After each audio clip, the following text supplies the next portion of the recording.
Hey, how's it going guys? Captain Kuba here, and today, believe it or not, I'm going to address a special group of God of War 4 haters. Original God of War fans who really hated God of War 4. I've come across many videos on YouTube about some of these guys complaining about certain things within the new game. They complain about the addition of Atreus, the new camera angle, the more compassionate Kratos, not enough blood. Frankly, the list can go on. And I gotta say that I really don't agree with most of their complaints. I think we have to give our thanks to God of War 4 for revitalizing the series in a fresh new way. But there is one complaint that I totally agree with. Not enough bosses to fight. Now, they also go on to say that Santa Monica repeated too many of the troll bosses. But what they failed to understand is that the trolls weren't really bosses. They pretty much replaced the Cyclops from the original games. But because they have more of a personality, fans have confused them with actual bosses. Which means that Santa Monica took an enemy type from the original games and made it even better.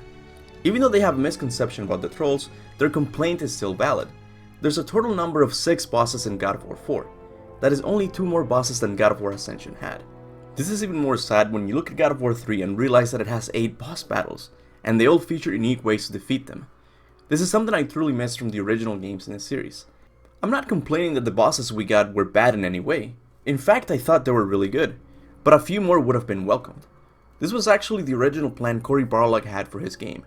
But due to time constraints and lack of resources, a lot of boss battles were cut from the final game. But since God of War 4 has become one of the best-selling games on the PlayStation 4, I'm sure Sony wouldn't mind giving Santa Monica a bit more resources, if you know what I mean. And given that Santa Monica had already worked on these cut boss battles, their addition to the new game wouldn't be too difficult. Now, I think I've made enough points to convince those original God of War fans that the next game will be a lot more like God of War 3 in terms of the number of bosses Kratos will fight. But what if I tell you that God of War 4 is already teasing more boss battles for the next game?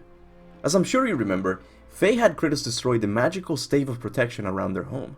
This allowed Baldur to find them with ease.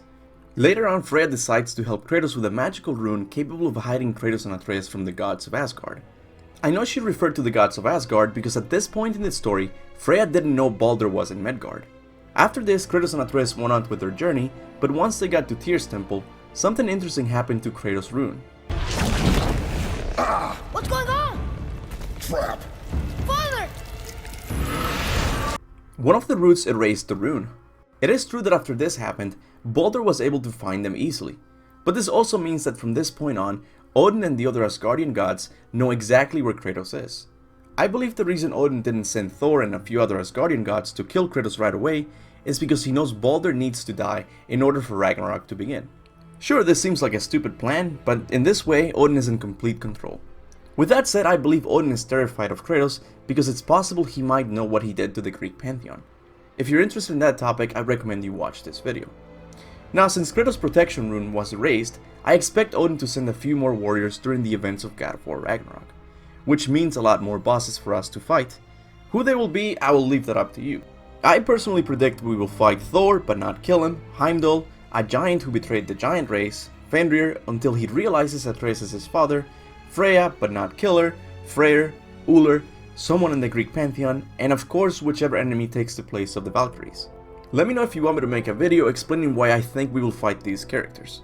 But anyway, are you happy now, OG God of War purist? I'm kidding, I love you guys too. I've been playing God of War games since 2005 just like you, and we would love to have you back in this community. With that said, I want to thank all of my members for their monthly donations to the channel. I know it doesn't seem like much, but members like Ghost of Sparta, Roy Baker, and Wolfgang, to name a few, are the reason I can stay home and work on these videos. I would also like to thank all of my loyal subscribers for liking and sharing my videos.